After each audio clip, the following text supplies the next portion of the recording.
নবীজি সাল্লাল্লাহু আলাইহি ওয়াসাল্লাম কোন তিনটি কাজের কথা বলেছেন যার মাধ্যমে রোজা ভাঙে না? বমি করলে, বমি করলে, স্বপ্নদোষ হলে, স্বপ্নদোষ হলে। দুঃখিত, আপনাকে আর সময় দেওয়া যাচ্ছে না। 1 নম্বর হচ্ছে সিঙ্গা লাগানো, 2 নম্বর বমি করা, 3 নম্বর স্বপ্নদোষ হলে। এই 3টি কারণে রোজা ভাঙে না। আপনি 2টি সঠিকভাবে বলতে পেরেছেন, 1টি বলতে পারেননি, সেই জন্য আপনাকে 3.5 নম্বর দেওয়া হচ্ছে। আপনার জন্য দ্বিতীয় প্রশ্ন, কোনো রোজাদার রোজা অবস্থায় যদি খানাপিনা করে, তাহলে কেউ যদি এটি দেখে যে তিনি খাচ্ছেন রোজা অবস্থায়, সেক্ষেত্রে তাকে স্মরণ করিয়ে দেওয়া যাবে কিনা?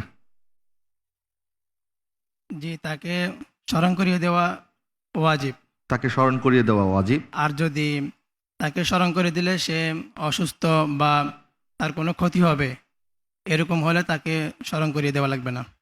ওকে, যদি এমন দুর্বল ব্যক্তি যে, কারণ আমরা জানি যিনি ভুলক্রমে কিছু খায় বা পান করে, সেক্ষেত্রে তার রোজা ভাঙে না, বরং রোজাটা বহাল থাকে, এবং এটা আল্লাহর পক্ষ থেকেই আল্লাহ পাকই তাকে পান করার বা খাওয়ার ব্যবস্থা করে দেয়। সেক্ষেত্রে তাকে স্মরণ করিয়ে দেওয়াটা ওয়াজিব। কিন্তু এমন যদি আশঙ্কা হয় যে তিনি যদি এখন খানাপিনা ছেড়ে দেন, তাহলে হয়তো অসুস্থ হয়ে যাবেন, বিছনায় পড়ে যাবেন, দুর্বল হয়ে যাবেন, সেক্ষেত্রে স্মরণ না করিয়ে দিলেও কোনো অসুবিধা নেই। আপনার উত্তরটি সঠিক হয়েছে।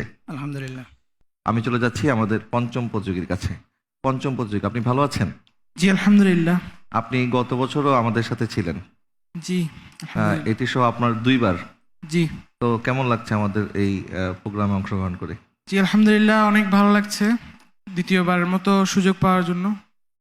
আপনাদের সকলের কাছে শুকরিয়া জানাই। ধন্যবাদ। আমি আপনার জন্য প্রশ্ন করছি। প্রথম প্রশ্ন হচ্ছে, কেউ যদি ইচ্ছাকৃতভাবে আগরবাতির বা সুগন্ধির ঘ্রাণ আহরণ করে এমনভাবে যে তিনি তার সেই ধোঁয়াটা নাকের মাধ্যমে তিনি ভিতরে নিচ্ছেন, সেক্ষেত্রে তার রোজা ভাঙবে কিনা? আর রোজা ভঙ্গ হবে না। রোজা ভঙ্গ হবে না। ইচ্ছাকৃতভাবে আগরবাতি অথবা সুগন্ধির ঘ্রাণ যদি তিনি ধোঁয়া টেনে নাকের মাধ্যমে ভিতরে প্রবেশ করান, সেক্ষেত্রে আপনি বলেছেন রোজা ভঙ্গ হবে না। আপনার উত্তরটি সঠিক হয়নি। সঠিক উত্তর হচ্ছে রোজা ভেঙে যাবে। দ্বিতীয় প্রশ্ন আপনার জন্য, মাছি কণ্ঠনালীর ভিতরে পৌঁছলে কি রোজা ভেঙে যাবে? রোজা ভাঙবে না। রোজা যদি ভাঙবে না। ইচ্ছাকৃতভাবে মাঝে যদি ঢুকে যায় তাহলে রোজা ভাঙবে না। ভাঙবে না। রোজা ভাঙবে না। আর যদি ইচ্ছাকৃতভাবে গিলে ফেলে, তাহলে রোজা ভেঙে যাবে। রোজা ভেঙে যাবে। আপনার উত্তরটি সঠিক হয়েছে। আলহামদুলিল্লাহ।